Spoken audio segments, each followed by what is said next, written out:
other reasons, they still managed to, which is fantastic. Oh, yeah. I made the mistake of not moving things from different regions, so there's all sorts of extra setup here.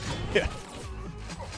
Alright, but there's always the hardest core. But right now we're going to get started here with Space and Treatz right here on Aerowalk.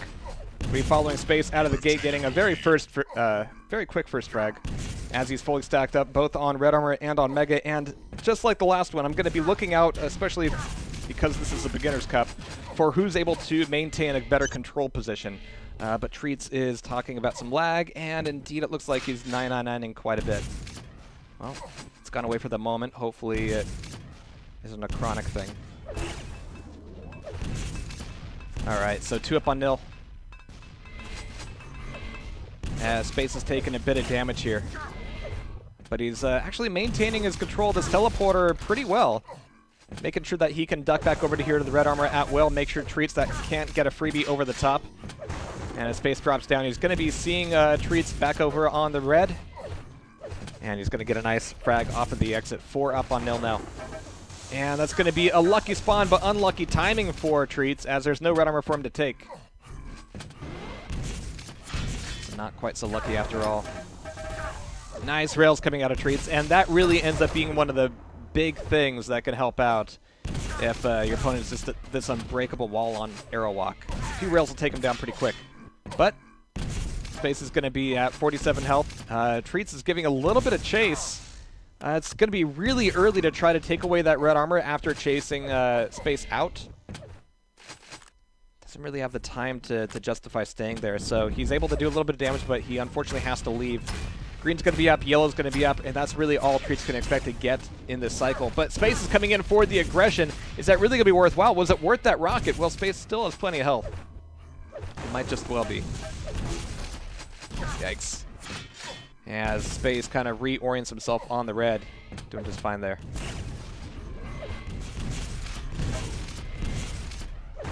Alright, so 2 minutes knocked off, and I'm going to be looking more at Treatz to try to do something about this unfortunate situation he's landed in.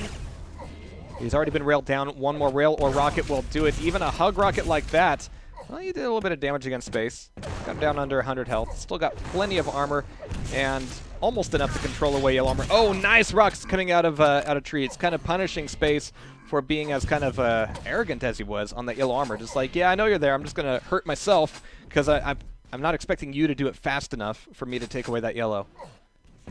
Treatz showed him. Let's see if he can finish showing him. We have Mega still taken away here by Space, but honestly, that's kind of fine. Whoa, I'm starting to see him lag out myself. Yikes. That's rough. All right, back down to 51. Got a little bit harder on his Cat 5 cable. That's going to be Space taking frag number 7 as we hit our 3-minute mark.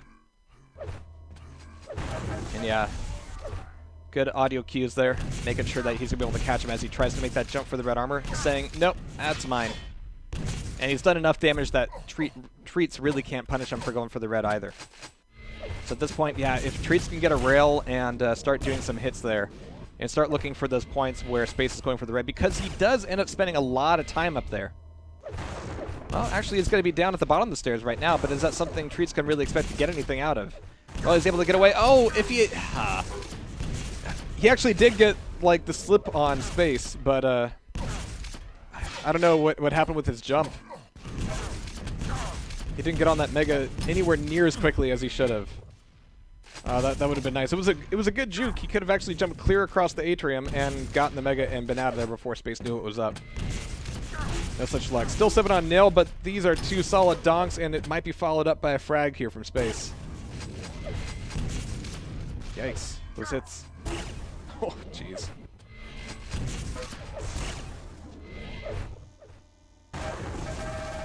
Nice. So yeah, Treatz after that fight really couldn't find a way to reset himself. A little bit of damage there, and actually he's done enough to justify kind of going full plus forward.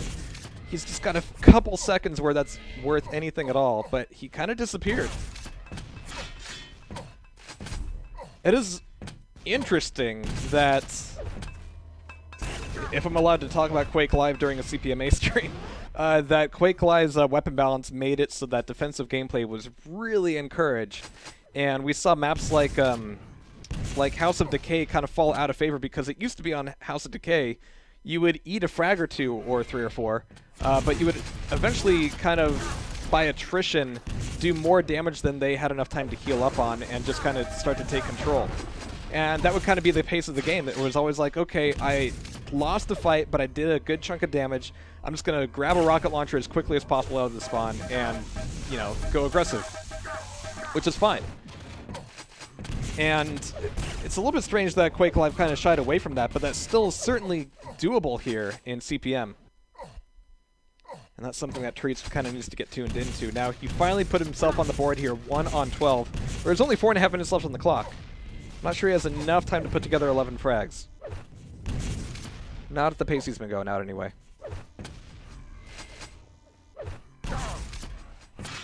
Alright, but 4 minutes, 10 seconds left, and he's been spending a lot of time here up on the red armor, allowing space. The ability to grab pretty much everything else on the map. And again, he has to watch these jumps. He's not able to hit the top of that jump either. So as he comes back into red, he might not be able to defend it here. This is unfortunate. He's got to watch out for those rails. Spamming that corner a lot, but that's just, you know, wasting more time, and space can use that time to get aground on another angle. Oof. And yeah, he really cannot afford to even rocket jump at this point. Yeah. No biggie for space as he takes away frag number 13.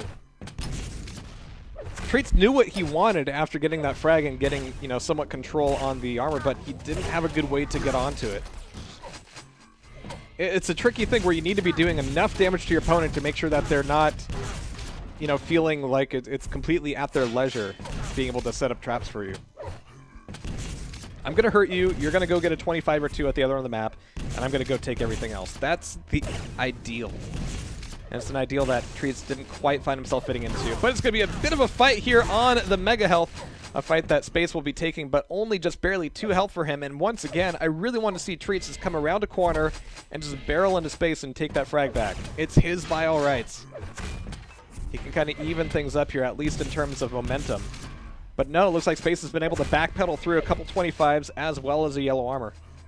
And that'll be a free Mega as well, as Treatz is what? Looking for Space? This is Aerowalk. There's not a lot of places to hide.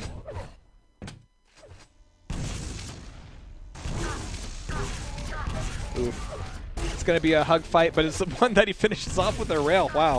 What a guy. Alright, so Space is going to get a couple more for free. And, you know, like I was saying, you do have the opportunity to grab a weapon and go +4, but the first step of that is grabbing a weapon. Alright, there we go. Good rocket. Space is low. Mega's going to be up, and Treatz can't really put much aggression there, but he also doesn't have any armor. So, yeah, exactly. The rockets are going to do it here. Treatz can take away this red, but now he's incredibly low himself. He can take away the 225s. He might need to go over to the rail side to get that other one, but it's going to be covered over by Space. He's not going to be able to grab it.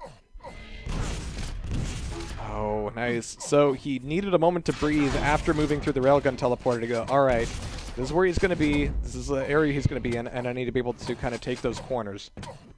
But hey, Treatz managed to pull one out of it. He's still down by 17 frags. This is not entirely doable for him. But this is certainly a good start.